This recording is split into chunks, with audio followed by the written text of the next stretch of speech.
We are honored and very pleased to have you back with us for this day 2 of the WFC World Forum of Central Securities Depositories 2022, which is a major CSD industry event, which will be held during the 3 days overall. So today is the day 2 of the conference.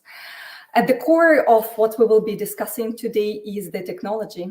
The entire day will be dedicated to innovation and technological solutions supporting it, as well as the resilience.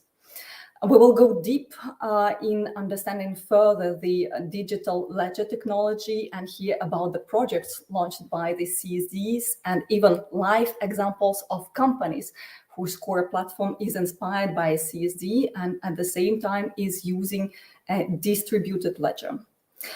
Opening the conversation of today, I would like to quote one of the major and very interesting strategy books that I brought here together with me.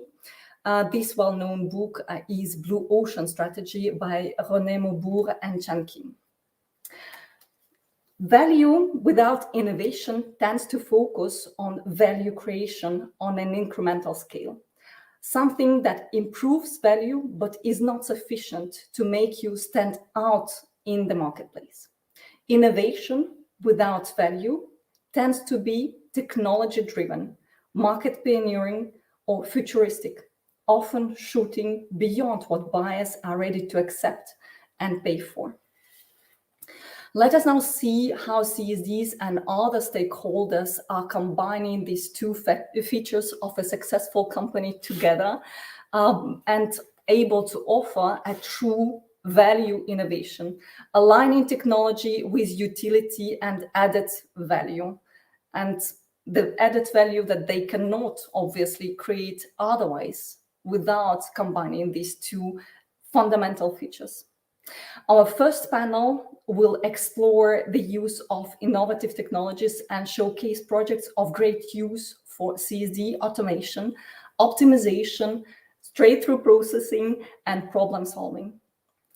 So we will now start with our very first panel, and I would like to invite to the stage Henry Bergstrom, Managing Director of HTB Project Management. And among other things, Henry has worked on re-engineering of post-trade infrastructures and the digitalization of some of the CSDs, right, Henry? Before we begin, I just like to encourage you to be very active, as you have been yesterday in particular. Thank you for that. And make sure that you are indeed continuing to use your right-hand side chat for upvoting the questions, for asking the questions, raising any comments that you may be having. And also, this panel will be relying on the answers to the poll questions. So please respond to them, and the panelists will share their views on the questions as well. So now, without any further ado, I would like to pass the floor to Henry. Henry, over to you and your panelists. Thank you very much, Anna. So appreciate a lot, of course, that we are here. Thank you for the organizers, EXDA and others. It's obviously an honor to be part of this panel and moderating it. I very much liked what you started with about value and innovation. Actually, that's all about what we are going to talk in this morning's session. We have a very exciting topic. We have changed it. Actually, the title is New Technologies at the Service for CSDs. And the panelists are awesome. We have two CSD industry experts and practitioners. We have Ibrahim Olar Emül from Turkish CSD, MKK. We have Paolo Canicchio from Euronext. Also, we have one post-trade technology provider, Andreas Lundell of NASDAQ. To top that with industry research company, we have Virginie O'Shea from Firebrand Research. And last but definitely not least, we have solution provider making the world a bit more boundless, and more accessible Phil Slavin from Test Guys. Hi there. Hello all. So today's run of the panel will be that I will give the floor just for a quick introductions to each so that you can understand where they come from, what are their roles in the companies, and what is their intake into the CSD industry and the topic, new technologies. We have two polls, one concerning the returns when implementing new technology solutions, and the other one is looking how much revenue CSD get from data and market information. As you know, exchange industry has made this a significant revenue stream in their business. So how about CSDs? Following that, we go into my sort of paint the scene, a few minutes remarks of that. And then we go to the panel discussions as typical. At the end, I'm asking the panelists to look a bit into the future of new technologies and how these benefit the industry. And then we finish, hopefully, with a lot of questions. So please shoot them during the panel discussion on the right-hand side part. Excellent. So this is how I run it. Let's just give a bit of a background of the topic that we chose a bit to be changed. In the CSD industry, and actually throughout the capital market transaction value chain, we have been talking about new technology revolution. We have talked about innovation, at least 10 years now. And without question, most experts feel that this is just right here. It's the post-trade. That's where the new technologies should, would, and hopefully have done benefit to the industry at most. What these are? Well, typically they are related to efficiency, such as digitalization of transactional or operational processes, removal as a side effect, manual processes, thus increasing the operational integrity and decreasing operational risks and incidents. Sometimes we can get rid of reconciliation or at least decreasing them. Generally, the development of customer experience and journey, that's what the promise of new technologies have been given. Connecting global markets and connectivity with stakeholders has been one of the promises. Also, removal of certain complex practices in the transactional or operational processes and creation of new business opportunities, such as related to market information, which we will have a poll today, risk management, KYC, AML, etc., etc. And finally, a rather big topic, the market democratization and decentralization of the CSD business. So all of these have been part of the promise list and book of the new innovative technologies that are implementing or implemented or will be implementing in the future. So we should have the poll result of the first panel soon. But in the meanwhile, I'm waiting for that. Let's start with the industry practitioners, Andreas and Ibrahim, and sort of have a second opinion and the view from Virginie from the research company. The question is, does technology innovation have a business case on CSD business and operations?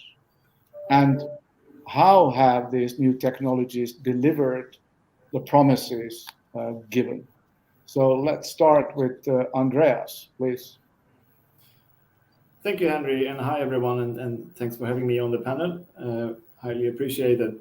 I think, well, the short answer to your first question, Henry, does technology innovation have a business case on CSD operations? It is yes, of course. But A bit longer answer might be that I think you can see it from two different angles. You can see it from a business operations point of view, and you can see it from an IT operations point of view.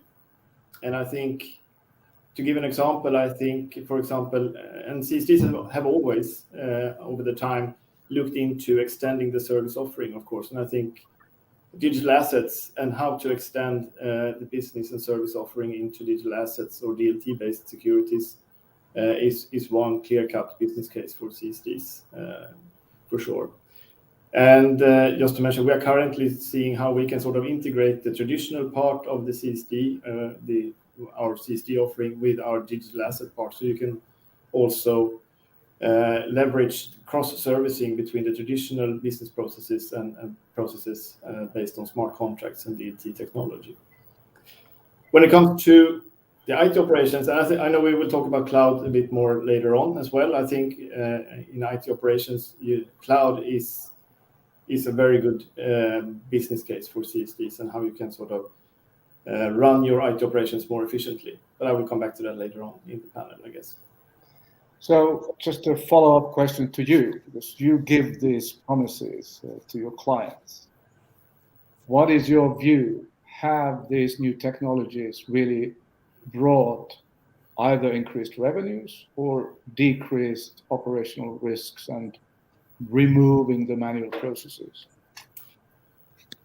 I think if I may expand the scope, not only to post-trade, but also to trading, I would say that the answer is yes, in some areas. We see, for example, in our market surveillance operations as a market operator, that AI ML, for example, is already in use and has sort of made the operations very much more efficient. In post-trade, as I think you're all aware, I think the jury is still out. We are still exploring, we are experimenting, and we are doing MVPs and POCs. But I think in the long run, yes, it will deliver. If it has yet, it's not really sure. I wouldn't say it has yet, but it will. Thank you. Ibrahim, can you please take your view from the Turkish market? In our understanding, you have a bit more careful view on the new technologies. You are the man of traditional technologies. However, at the same time, obviously trying to learn and pilot and then test. But you seem to be a bit more sort of traditional in terms of the technology opportunities. What is your view? I graduated from Technical University of Istanbul as computer engineer nearly 30 years ago. I have seen all the technologies, implementations, the benefits and comparisons. I love technology by nature, but I would like to mention about the new technologies in our Turkish market. From considering the connecting global markets and connectivity with key stakeholders that you mentioned about in your introduction, recently we have created a cross-border and integrated omnibus project that allows different stock exchanges work together. Foreign CSDs can open an omnibus account and international investors can perform transactions in the Turkish government debt securities. Euroclear Bank became the first foreign CSD that established a link with MKK, and afterwards Azerbaijan National Depository Center became an MKK member. They opened an omnibus account as well. Our aim is to present data and technology products to local and global financial markets. We love to embrace new technologies such as blockchain, RPA, or containerized applications. We pay attention to development of customer experience and journey, as you mentioned in your introduction. Currently, we have about 15 or 16 different applications to serve the market and to the members. Last year, we started searching for an ultimate centralized data capsulation for all services. We call it CRM now because it gives the nature of CRM. However, it will be beneficial for all the parties in our CSD. as new technologies, when we talk about future competence, cloud, blockchain, big data, artificial intelligence, or robotics, they are all abilities that we put our strategy into a roadmap and get prepared for the future. They are enablers. They are technological enablers, which allows the business to perform the business cases, the business opportunities, and the services to all members and investors, etc. Currently, for example, programming on quantum computing is difficult. Probably related people will know, because you need the stability, and its outcome requires to check all the outcome of application. However, the power of quantum computing is so promising. Every year it gives a greater opportunity. In 2022 and next year and the next year, it will all double up. In the future, we will consider it as well. So from my perspective, all those new technologies are so important because they are enablers, but the strong leadership which choose the right product, right technology, right innovation in the right place is more important than the technology.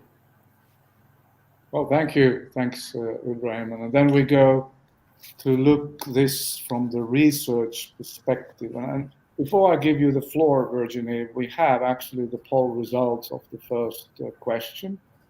So it seems that vast majority, 60%, is of the opinion that the best returns operationally and financially from the new technologies come from cloud computing. The next one are rather equal.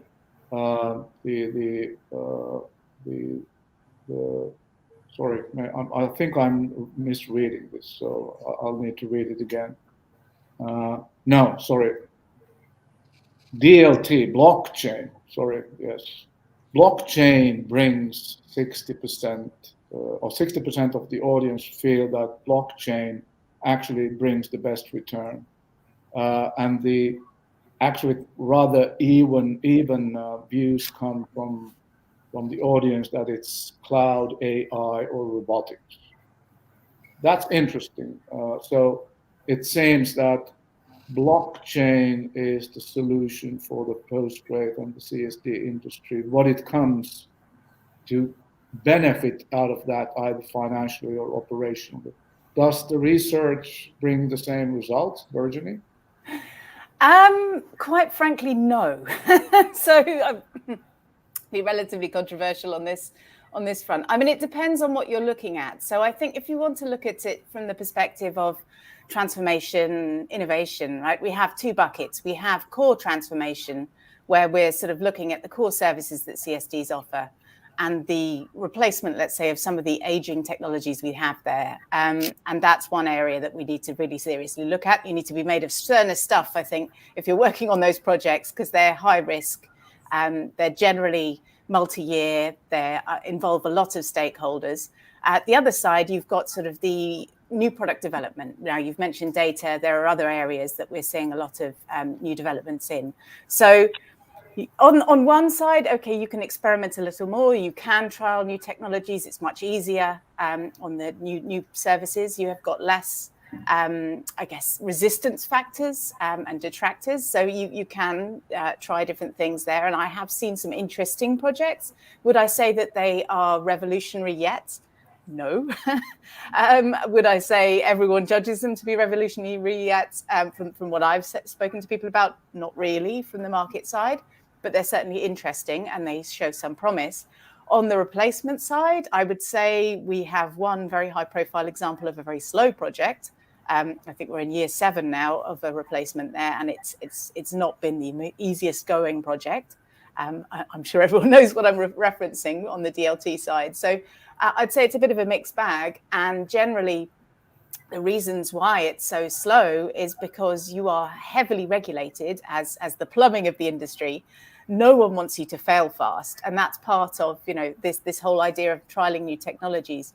You don't really have the opportunity to sort of experiment as much as any other sort of financial institution in certain areas, because you are you've got the politicians, you've got the regulators, you've got all your members, you've got your stakeholders, you've got your shareholders.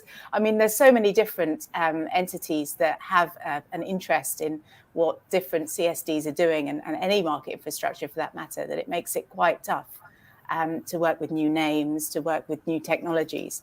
I think there's a lot more project risk in this space than any other that I see out there. So that's my short answer. Thank you. Thanks, Virginie. Paolo, if we move to you, and when you look at Euronext technology development, implementation of new technologies in the CSD side or clearing side, how has that evolved during the past years? I mean, as I said in the beginning, we have been talking about blockchain technology for 10 years, even in this conference. So how Euronext is different, or how you consider and evaluate the opportunities that the technology will bring into the CSD sphere? Thanks, Harry, for the question. Of course, what I can say is, like a lot of other actors, we started to evaluate innovation, because as you were saying at the beginning, we are talking about innovation since a long time ago.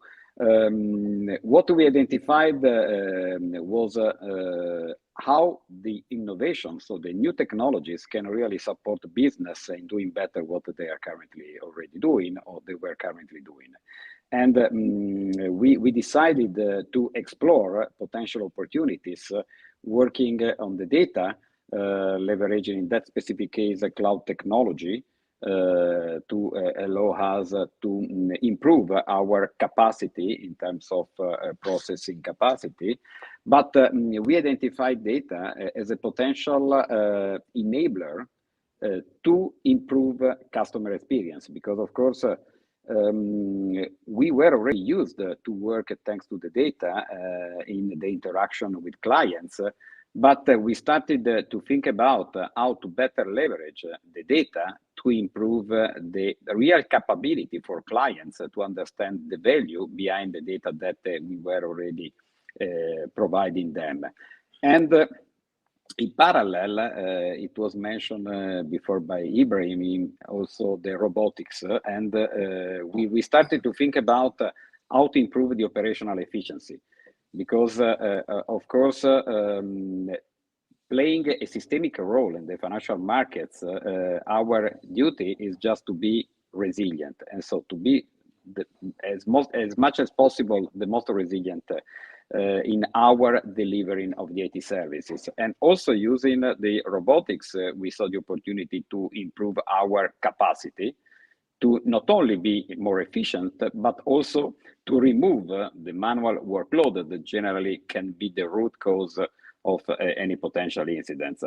And we began this journey since a long time ago, and now we are continuously exploring potential new opportunities. We also improve our capacity on the data science because we saw the predictive analysis as one of the potential, again, opportunity to improve our ability to interact better with the customers.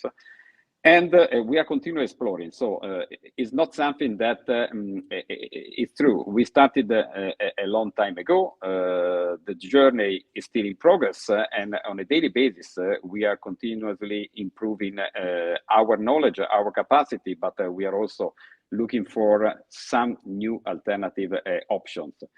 This is the current way that we are working on, and now we are thinking also to start and use this solution to improve our offering in terms of products and services for clients. Thank you. Thanks, Paolo. I give you, Virginie, just a quick opportunity to comment. If you look at the history of the research results of what technologies are on the agenda and how that has been evolved. What's the trend? I mean, does blockchain still, as we see from the audience, that seems to be very intriguing and opportunity to actually leverage and benefit out of that. Is that still on the hype, or is cloud moving a bit further in the chosen technology to be used? Well, I mean, if we look at it from the perspective of what's transforming the industry, it's not the glamorous, exciting stuff, right? It's, as Paolo was talking about, it's a multi-year projects of things that we've been talking about for a while. And cloud certainly is one of those things, right? It's taken a while for us to get comfortable with the cloud. Let's face it, that's not just a CSD problem, that's across the industry, right? A lot of the banks have been very cautious about it. But I think we're being sort of pushed down that route anyway by all the actors out there. So cloud is certainly very important from an operational resilience standpoint, access standpoint, capacity, scale standpoint, right? I think even the Digital Operational Resilience Act will push more actors towards the cloud to some extent. But also when it comes, I mean, regulation has a massive impact on any kind of technology adoption. And it can be a hindrance, but it can also be a help in terms of pushing people down a certain route. So would I say distributed ledger has sort of realistically become the next best thing? I would not say so yet. There's still a lot of question marks about it. Once we see something that has scale outside of the crypto realm, we will sort of maybe get more comfortable with it. I still have my reservations about whether the technology is actually going to deliver on the promise, but I think that's the next panel's chat. I would say interesting applications of AI. I mean, there could be a lot of operational efficiency improvements related to AI. And robotics certainly has been deployed in many areas. Robotics, I would say, generally is fixing problems that are heavily manual. You can cause more problems by implementing robotics than you solve sometimes, dare I say it, by replacing people with bots, and you have to fix bots. But I would say AI, I think, is the most exciting to me from just the operational efficiency, identifying bottlenecks, identifying root causes of problems, identifying data patterns. All of these different things, I think, are very exciting. Although, again, we're very early days. So cloud is probably the most practically developed technology that we're seeing, and everyone's moving that direction. But other areas, I would say, are equally intriguing. Yeah, thank you. Well, with AI, you can go totally wrong as well. It's all about the quality of the data and then how you leverage that.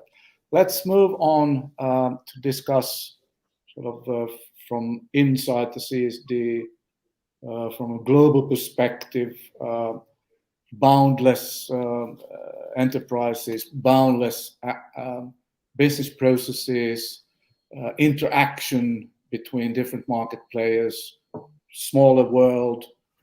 Task Guy, Philip, can you please comment on that? Boundless borders, an interesting concept. If I may, actually, I would just like to introduce people to the concept of Task Guys, because I know everybody would understand who Euronext and everybody else is, but maybe not Task Guys. So just very quickly, Task Guys has built a network for connecting financial services operations globally. There's 500 people on the network. We operate globally. We are cloud-based. It's easy to adopt. And also the platform is purpose-built for collaboration and resolution. So when we're talking about operational efficiency, and it's really interesting to hear from the other panelists about how difficult it is to affect change, the challenges around change, the time, the change management, the risk associated with it. The problem that we have as a fintech is to be able to try and provide that value without actually providing, giving risk to the management team. So the people that are making the decisions at the top are very conscious about how can they get a return on investment whilst actually managing the risk associated with it and doing it in a time frame that means that they can see that return, within a year. In fact, you can see the return within Task Guys probably within a week, but that's another matter.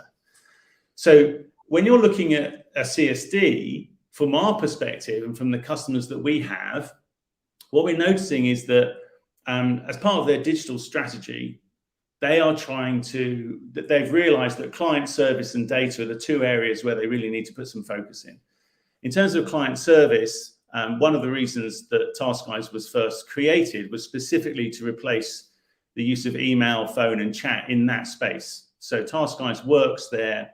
People who are using TaskGuys within the client service area are probably experiencing about a 70% reduction in issue resolution time. And for those people who have integrated it with email, they're probably seeing a 90% collapse in email traffic. So all of the email traffic collapses into one unit of work, one intercompany ticket.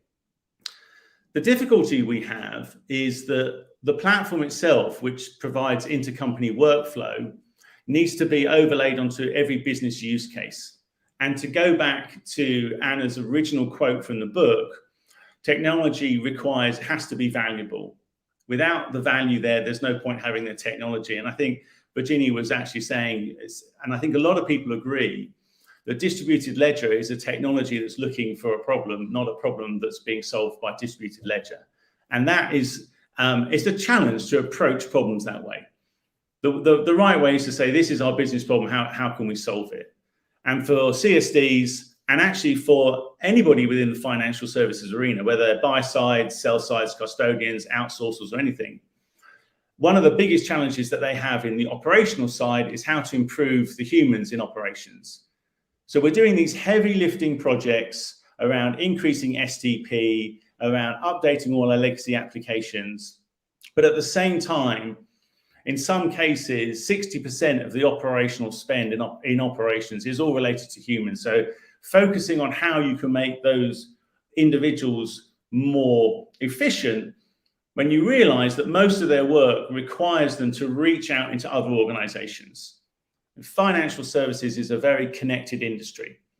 And because it's so connected, it's very hard to look at a problem and try and work out how to solve it yourself. You need to reach out to another organization. And that is where TaskGuys provides its value.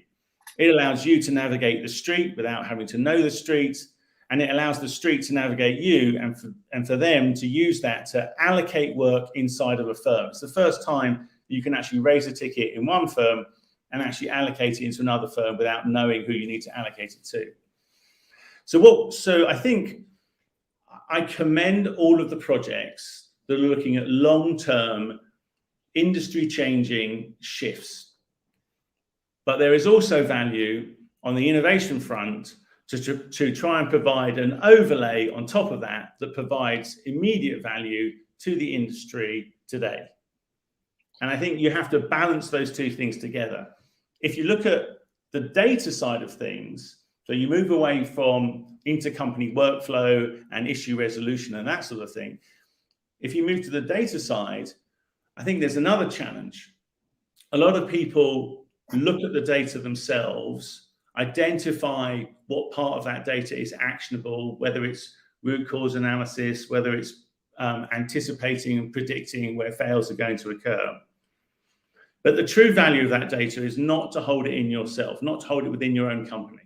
As I mentioned before, when you're looking at a break or fail or margin dispute or whatever it happens to be, you need to reach out to the other side. So taking the actionable data that you have and actually applying it through the intercompany workflow that TaskGuys can offer. So in other words, making it intercompany actionable data really magnifies the value of that data.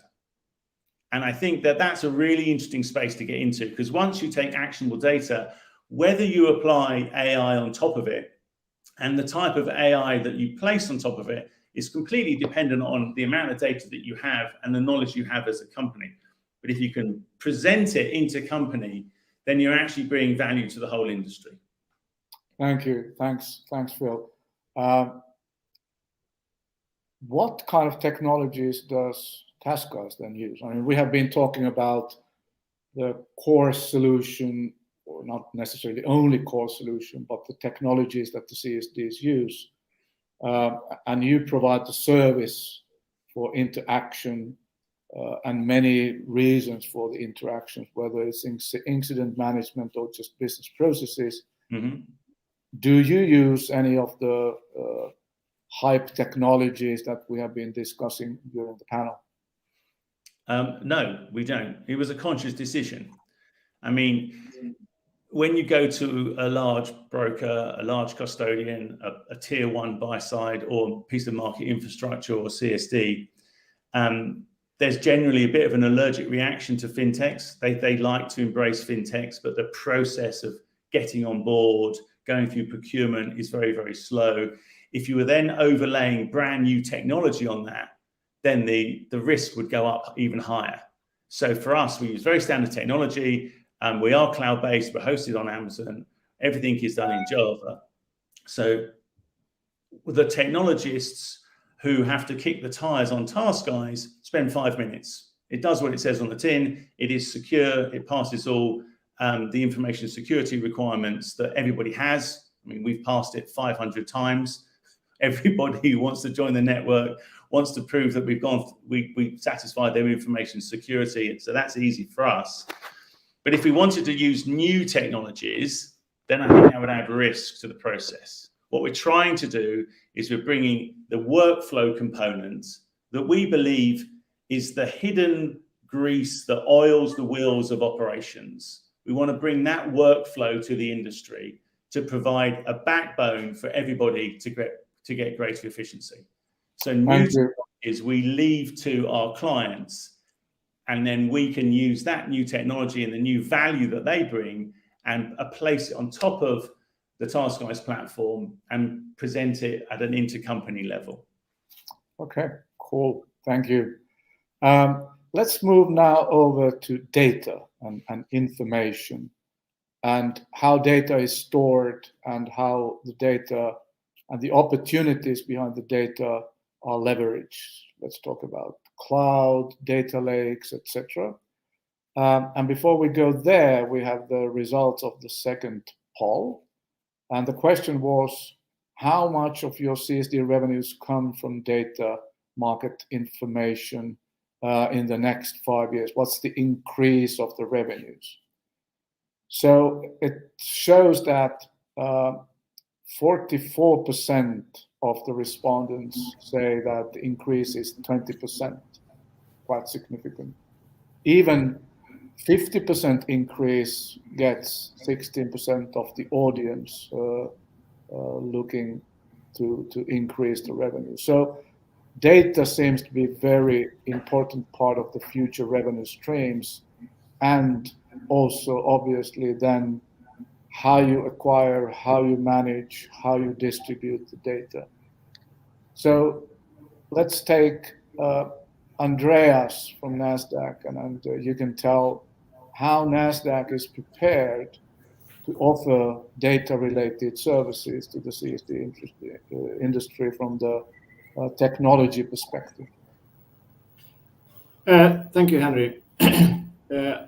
So what we have seen historically, and I think the CSD practitioners will agree with me, is that there is a vast amount. First and foremost, CSDs contains a gold mine of data. I mean, that's settle that one, right?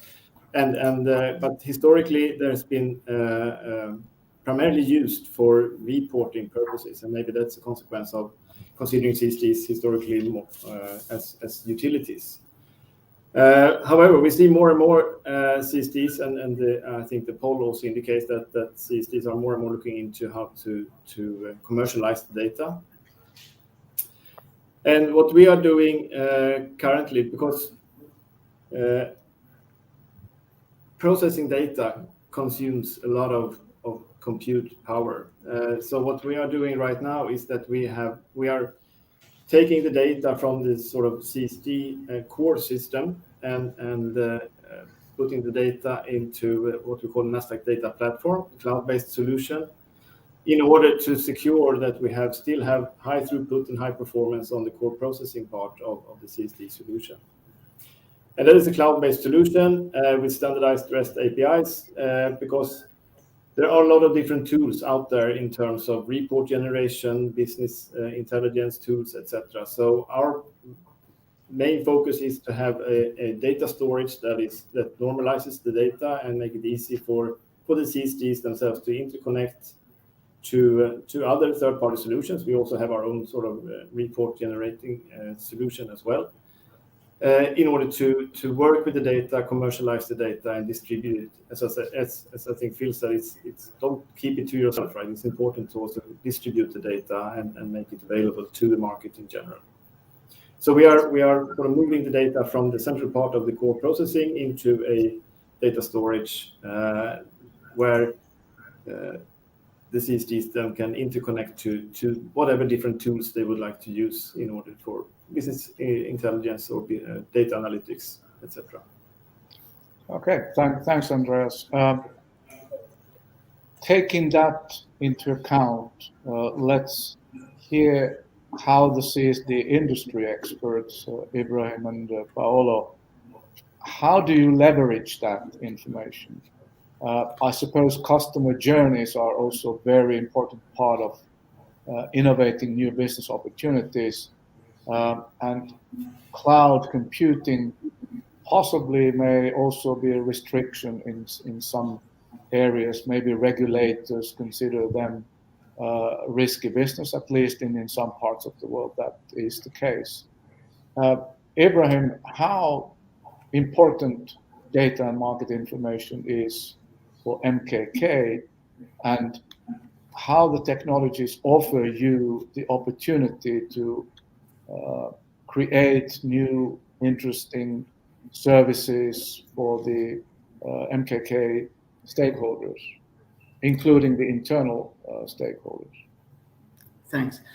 At MKK, we define our foundation, our business, as data and technology firm. A couple of years back, we have created a public data analysis platform, which is available publicly. All those statistics goes to the service of our customer journey. They can see many years back of statistical analysis. Besides, currently, as MKK and Group of Stock Exchange of Istanbul, we all together work on a data sharing and monetization platform. This will not be a public one, and this project will cover vast number of resources integrated with others, and we will publish with a nominated fee, of course, for usage. However, I cannot give a certain number of future benefits, what substantial percentage of revenue will come from monetization of data market information services. I can't give that. On the other hand, yes, it is always data and technologies are priority one issues. From technology perspective, you raised the topic of cloud computing and cloud usage. As Virgin mentioned about the regulations, we are always regulated in terms of our services to the investors. Therefore, public usage is to some extent is regulated and difficult to use for certain perspectives. However, private cloud and internally managed privatization and different multi-cloud usages are being considered as well. In a local environment, some direct integrated cloud usages are considered for our future applications. However, on private data coverage is the number one issue for our perspective. It's always important issue to cover and security of its usage. As you know, it is always common to millions of accounts are being served. Currently, we have 5.5 million different investors who has balance account, and when you consider unbalanced ones, more than 28 million accounts available in our systems. Therefore, we always consider the data and security first in the first place. So cloud is important as a new technology. However, when we choose to implement, our first priority is the private cloud, of course, both in databases and also applications. Thanks, Ibrahim. Pretty much the same question to you, Paolo, but can you also take the angle of the importance to aggregate information? So to get information from other stakeholders and sort of package them a different way where the user of the data don't have to pick information from various other sources and then do the aggregation on their own. Is that something that the CSD within Euronext is serving the customers with? Yes, for sure, because when I mentioned before our data journey, I was referring to the fact that at the beginning we decided to leverage ourselves to cloud as a technological solution to implement a data lake, thanks to which we, and this was our objective, we started to collect all the information coming from our legacy systems, but not only, in some cases also coming from different data sources that because we implemented, for instance, a robot thanks to which we are extrapolating data and information from the issuers' announcements, just also to add information to the operational data that are generated by our legacy systems. And the first aim was just to allow our internal colleagues to understand better the value behind this data. But this was a preliminary step to be carried out, thanks to which we started to analyze how to use the data to better serve clients, start allowing them to interact through a data visualization tool in order, again, to have the possibility also on the client's perspective to interact through the data in a different way. And again, and this is the reason why I'm talking about journey, this was another second step enabling us to move forward and to move towards what it was mentioned before, the capability to use data for making decision or for making action. And in this specific case, we started to implement also, thanks to a machine learning tool solution, identify predictive analysis. Again, thanks to which we can use in a different way the data for the decision-making process, and in that specific case, to provide additional information to clients. These different steps of this journey is allowing us now to start and think about how to use data to create new products and new services for the monetization process that was mentioned by Ibrahim. But again, it's not a journey that is ended, but it's simply we're simply in the middle of this journey, and there is a lot of things to do just to improve our capacity on the data. And from the regulatory perspective, I can also add that, of course, to leverage the private cloud is probably the best solution as possible to allow also regulators to start and interact with us, to start and being also educated on how new technologies could really help the financial systems, generally speaking. And this can provide, again, and help to improve the learning curve that everyone has to, let me say, tackle every time there is something new that probably not at all are knowing really well this new technology. And so we have to start and interact with this technology to understand how this can really help us. Thanks, Paolo. A bit same question to, or another question to Virginie and Phil, but from a different angle. So Virginie, can you, through the research information, can you open up a bit the need to educate regulator into the new technologies? Because it seems that sometimes new technologies are not accepted by the regulator, or that they need to be implemented in a way which is not possibly feasible even to the technology, or other issues that have been brought out by the CSD industry. And to Philip, following your, how the regulators look your service, which is not the core technology, but it's interacting and linked to the core technologies and the business processes. So Virginie, can you start, please? Sure. I mean, what's interesting with regulators is that they all have completely different approaches to this stuff, right? You've got the Monetary Authority of Singapore that's actually actively investing in fintechs and encouraging its CSD to do as much experimentation as possible. And then you've got, you know, the polar opposite in other countries where there's a lot of hesitancy about things in the cloud. That, rightly so, though, if you think about the cloud, Ibrahim was talking about being cautious. You kind of have to be cautious because there's a concentration risk there. There's a systemic risk.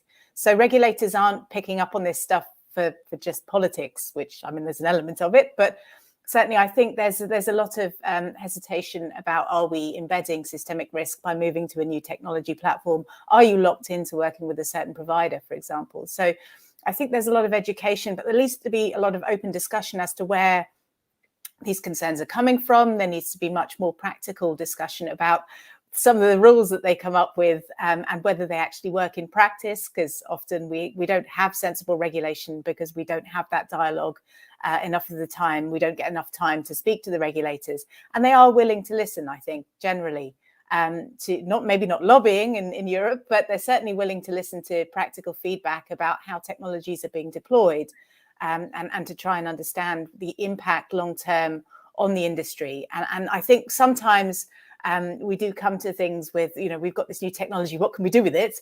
And the regulator goes, well, you know, what kind of risks are you embedding by looking at this as an opportunity? You need to think about, you know, the problem you're solving, the long-term impact on your domestic market as well. So certainly there are a lot of areas that you need to think about when you're engaging with regulators, but generally they have a very sort of cautious approach to new technologies. In this part of the world, I would say. You do have some exceptions. I think Switzerland's probably much more progressive in many regards, or viewed as such as a regulator, but versus some of the other sort of continental European regulators. But certainly I think they are open to dialogue, and they are open to understanding these things a little more than we realise they are. Thanks, Virginie. Just one remark to the audience. Please send questions. We open up for a few questions just in a minute. So please shoot them in. Thank you. Phil.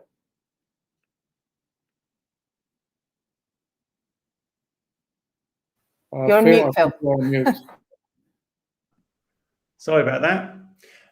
It's quite interesting from a TaskGuys perspective when we've had to deal with regulators or European Central Bank, National Bank of Belgium, people like that.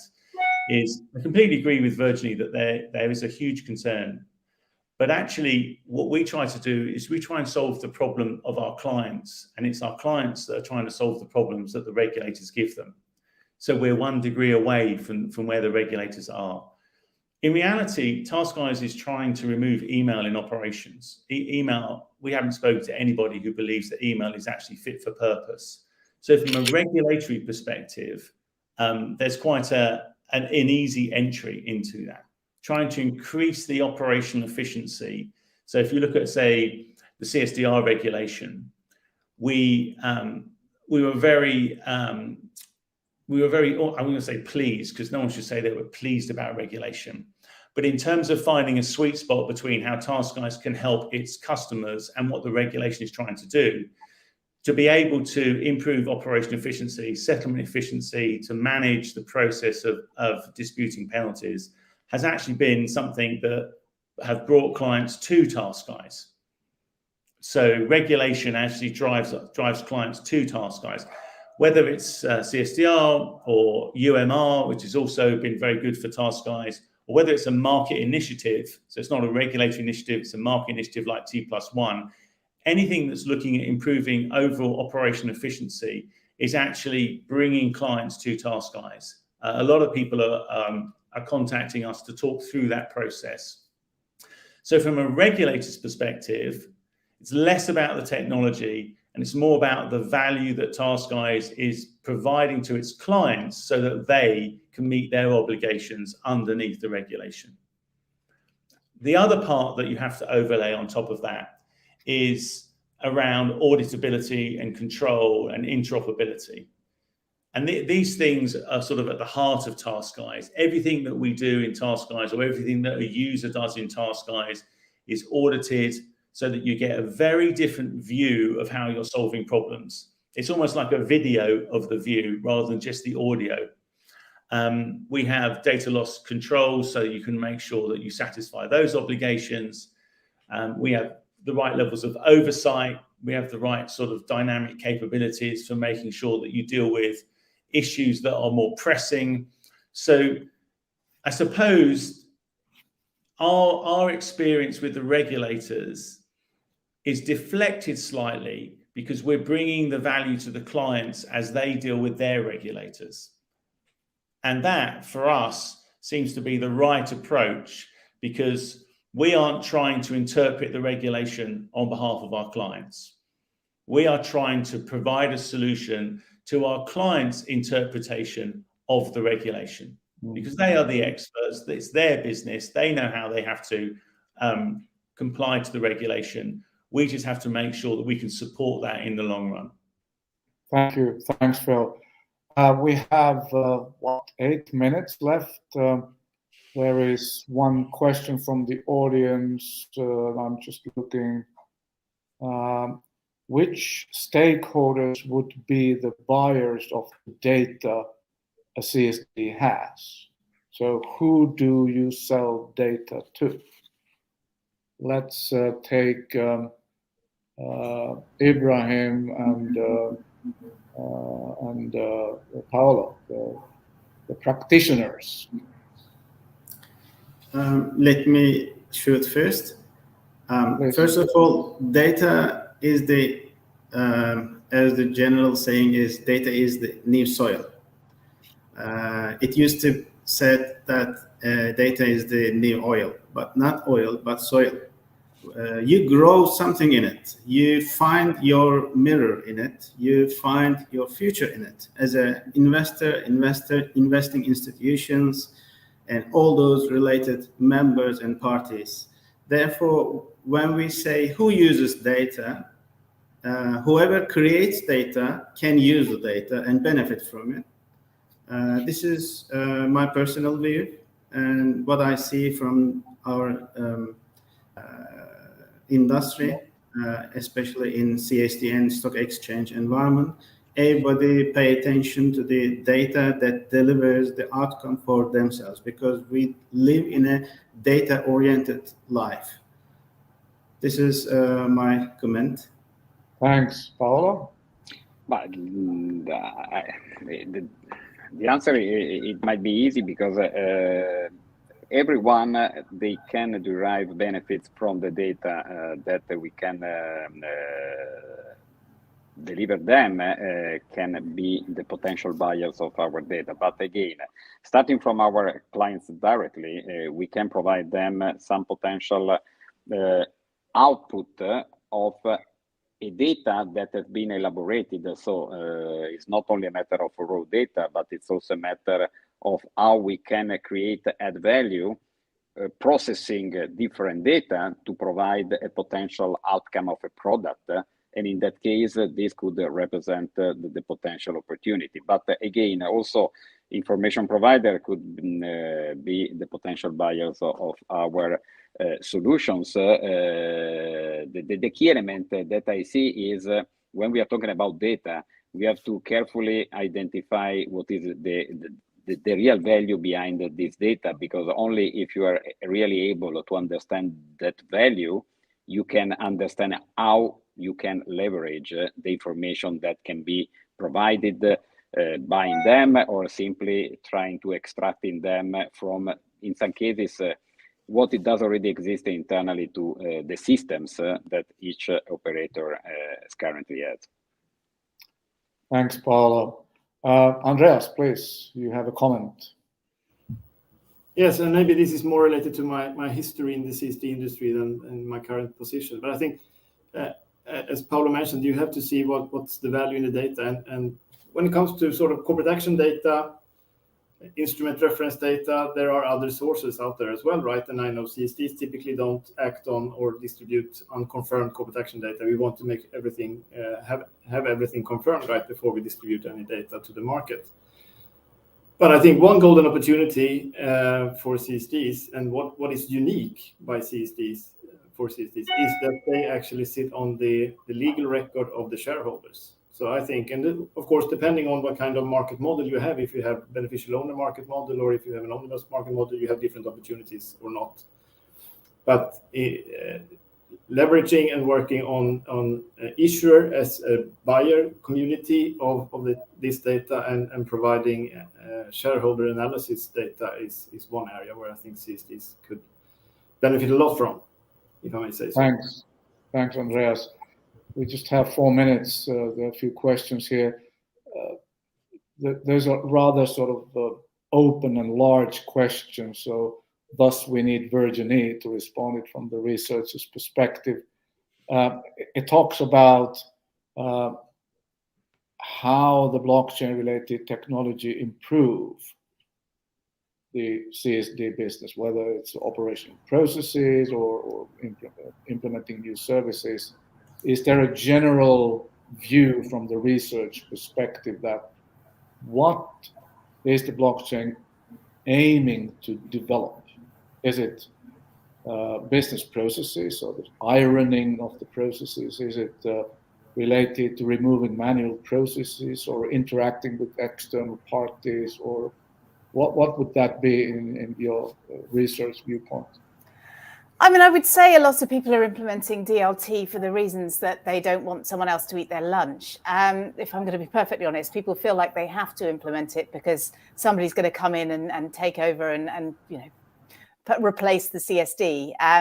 I don't think that's a well-founded argument, to be perfectly honest. There are trials out there, but I think regulators, for instance, are very comfortable with centralized. The C in CSD is centralized, right? So the idea of completely decentralizing the industry, who do they hold to accountable for anything going wrong? For example, that I think that's something that regulators aren't very comfortable with. But I'd say a lot of the trials here are, I mean, I hear a lot of the business cases are around reducing reconciliation, reducing inefficiency in the industry by having something that's straight from point to point. But a lot of the things that I would say that you don't think about when you're implementing this is you don't remove the risk, you just transform it and you move it somewhere else. So there's a lot of different nuances here. I think there's been a lot of lessons learned by some of the projects that have gone out there. And let's say they've just disappeared off the horizon because they haven't been particularly successful. We don't talk about those very often, but certainly they exist because it's not an easy technology to derive value from immediately. It takes quite a lot of effort to connect to it, to support it. There's scalability issues that people have encountered across the board, I would say. And this is the case for nearly every technology. I mean, AI has got, you mentioned model training is a pain in AI. So there are a lot of problems with new technologies. It takes a while for them to become mature. And I don't think we're quite there yet with DLT. Okay, I think unfortunately we are very close to sort of finish. We don't have time to look into the future so much. But just to comment back what Virginie said just now, it's also a fact that blockchain technology is not one technology. So there are many technologies under the headline of DLT or blockchain. So you need to also argue on certain right terms and on terminology if you start looking closely to the leverage and benefits of the blockchain technology. Anyway, thank you very much, team. It was very big pleasure to moderate this panel. Thank you each and everyone. Thank you to the audience. We hope that you have a great rest of the day and then tomorrow in the World Forum of CSDs. Thank you. Thank you. Thank you. Thank you all. Thank you, Anna. Thank you very much, dear panel, and thank you, Henry, for moderating this very insightful panel, right? We could not be dreaming about a better introduction, so better panel for this very first day, for this second day, but entirely dedicated to technology, right, today. And so you have touched upon very important topics that I'm sure we will be further discussing during the day. Among others, what I particularly found very relevant is that you questioned a lot whether the new technologies are not adding risks. And certainly one of our key themes today is innovation. That's fundamental indeed, but we need to be making sure that we are avoiding risks that are certainly going beyond the risk profile of the CSDs. And so we will be discussing further today how to combine, therefore, innovation and risk-averse nature of central securities depositories, and what are the sorts of, among others, distributed ledger technologies that are fit for purpose for our industry and indeed are very much aligned with the role of CSDs being the trusted and reliable financial market infrastructures, both in case of sunny weather and in case of stormy weather as well.